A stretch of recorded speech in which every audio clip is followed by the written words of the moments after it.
Alright,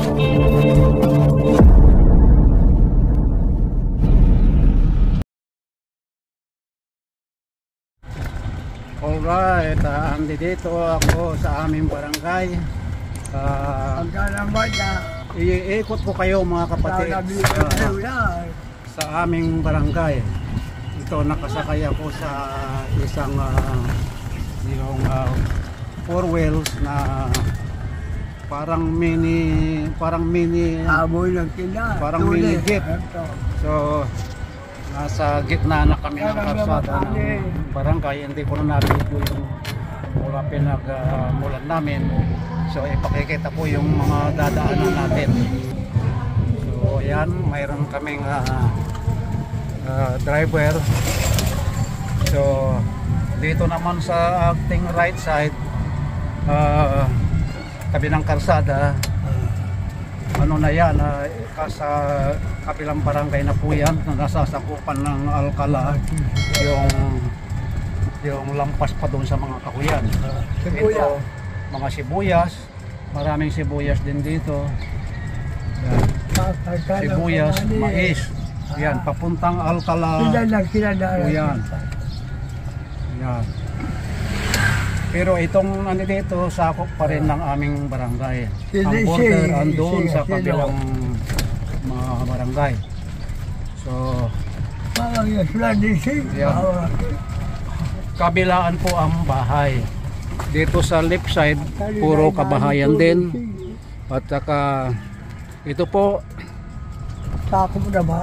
dating bukid lang po ito noong araw. Yan. Nung umalis 1995 something, puro bukid pa ito, wala pa yung mga bahay. Yan, katulad nito, mga bukid pa yan. So ngayon, itong natitira pa, bukid pa rin. So yan, kabilaan, itong left side bukid, itong right side bukid din. Ito nung araw, itong karsadang ito puro putik. Ngayon sa paglipas ng mahabang panahon na wala ako rito, nagulat na lang ako nung umuwi ako nung 2022 till 2023 na ang dami ng pagbabago. So ito, maisan pa rin. Yan, nakikita nyo mga mais. Ngayon, ito naman naging farm na ito. Naging farm na. Dating bukid yan. Kung ano-ano na tayo. Ano pala yun? Irrigation. Yan, puro mais ang makikita natin. Mas maraming mais na tanim kaysa sibuyas, kasi kasalukuyang harvesting ng sibuyas. So okay naman ang harvest nila. So ayan, bukid. Asal ng mayor lang. Yeah. Mayor Mayor ya Kiambao. Paagos na dyan. Ano ito? Yung ano ito? Anong tanim ito? Yung lemongrass? Para ito sa mga pagkain ng mga baka. So, andito papasok kami sa isang sitio ng aming barangay. Kung tawagin itong sitio na ito ay Kayago. Balik ang ganda ng pangalan, Kayago. So ito, iikot na kami rito papunta doon sa sitio ng aming barangay. Yan, puro bukid. Maluwag po itong aming barangay. Kung i-compare mo sa ibang barangay, maluwag-luwag itong sa amin. Pero yung ibang malalaking barangay naman, mas malaki yung area nila. Yan. Hello! Yan.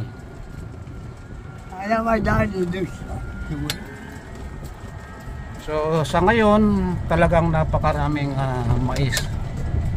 Yung nakikita niyo yung mga puno na yun,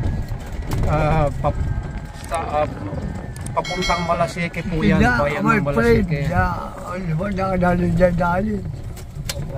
Itong areang nalalagyan namin ngayon, sakop pa rin ng aming barangay. May gawa ng mamaw, may. Itong uncle ko, sinasabi niya kung sino yung may-aring ng mga lupain dito. Kaya pinabayaan ko na lang siya dahil alam ko rin kung sino yung mga may-ari dati ng dinadaanan namin. Yan po. Nasa border na kami ng isang barangay na nasasakupan ng bayan ng Malasike. Yung kabila ng mga puno na yan, yung kabila niyan, sakop na ng isang barangay na nasasakupan ng Malasike. Ito yung sinasabing Barangay Guliman.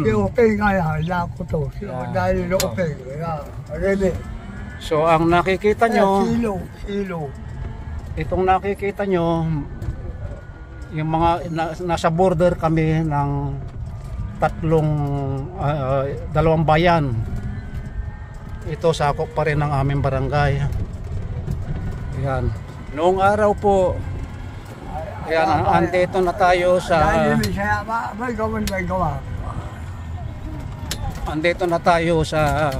yung target kong pupuntahan na itong manggahan na ito. Noong araw po ay bukid po ito nung araw, itong manggahan. Ngayon tinaniman nila ng mangga, so namumunga na. Ang gaganda ng tindig ng mangga rin sa kabila. So yan, andito na tayo sa target ko talagang pupuntahan. Kasama ko itong yan si Uncle. Kaya habang nagsasalita ako, pinababayaan ko na rin lang siyang magsalita dahil medyo mahina na ang pandinig. Wala daw tao rito. Ay di, may sasakyan naman. Ito si Uncle. Yan, bata pa ako, kilala ko na yung mga yan. Ang uncle na ang tawag ko. Close relatives ng father ko. Wow, ang ganda. May rest house dito, bahay kubo. So yan, ang ganda. Iyan yung aming sinakyan. Kabibili lang daw nitong service na ito ng uncle ko. 3 months ago yata. Kaya maganda ito sa mga maliliit na papasukan, mga karsada. Maganda. Yan si Uncle.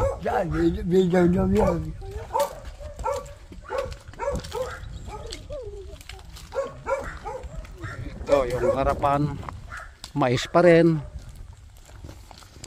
Yan, basta yung kabila nitong mais na ito ay sakop na ng Malasike, bayan ng Malasike. Ganda, may kalamansi oh.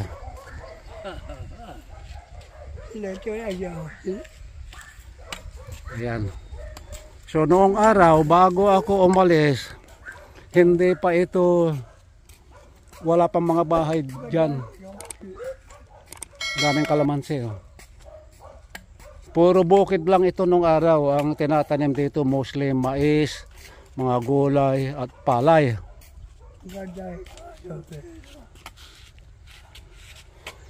So noong araw, so noong araw kay paring Ben daw ito. So noong araw, itong kabila na ito, to. Ano yan? Sapa. Ang daming ano dyan, man-made fish pan.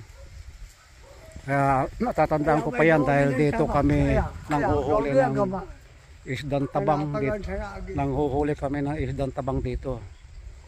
Basta yung kabila po ng maisan na ito, nasasakupan ng bayan ng Malasike. Yung area naman na yan, sakop pa rin ng aming barangay. Ito ang may-ari nito, sabi ng uncle, yung neighbor namin. Ayan po, so Kaya sana, ang gam yung bill, ang ganda. Ang gam yung bill. Yan. Tama, ang ganda. Ang gam to. ito ang border. Ito dito ang border. Ito. Yeah, ito ang border. Sa kaninong bahay payabong? Kaninong bahay ito? Mirna, Kay alam Mirna. ako. Oh, dun sa yung anak ni uncle pala kay Mirna ito. Ayan. Ayun, kilala ko si Mirna. Ang ganda. Wamalita.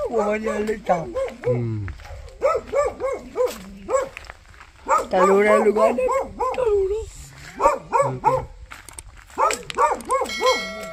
Uncle! Bawa jay, anak yo!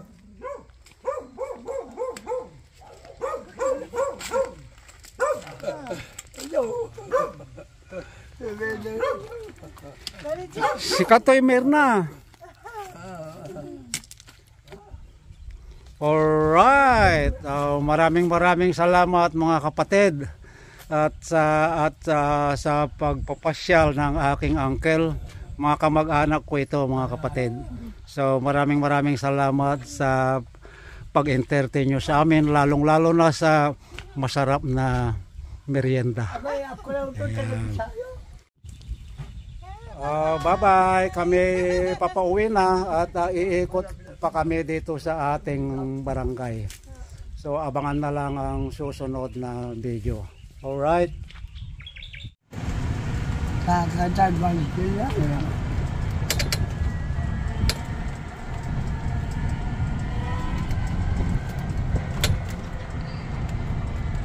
Dan selamat kita maka kubunin selamat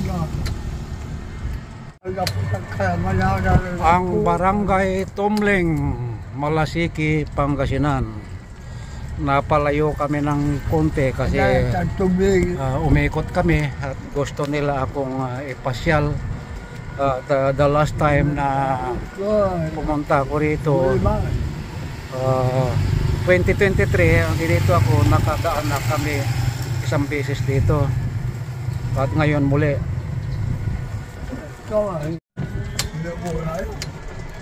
Katulad American.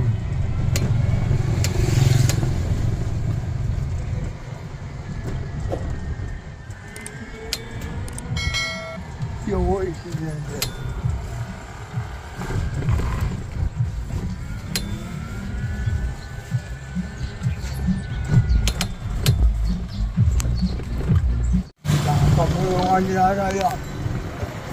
Sa barangay Tumling pa rin kami, nasa residential area kami.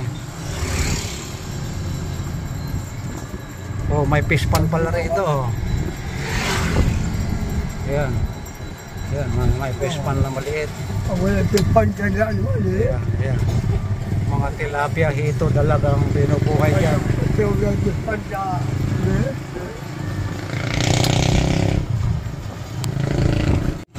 So andito na kami,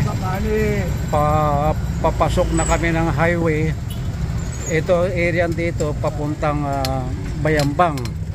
Ito namang area dito papuntang bayan ng Malasiki. So yun, nag left turn na kami.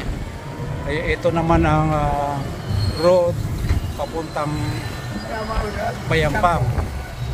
Kung dire-diretso yan, makakarating kami ng bayan ng Bayambang. So yan, maganda ng simoy ng hangin. So itong nasa left side, nasasakop pa rin ng barangay Tumling, Malasiki, Pangasinan. So paglampas natin dito sa border na nasasakupan ng Bayambang, ang unang barangay na madadaanan yung Marcian Norte, at then papasok na rin sa aming pinanggalingang barangay. Magle-lifter kami mamaya. Yan. So nakalampas na doon sa eskwelahan. Kaya may apoy na kung pari kahit na tila.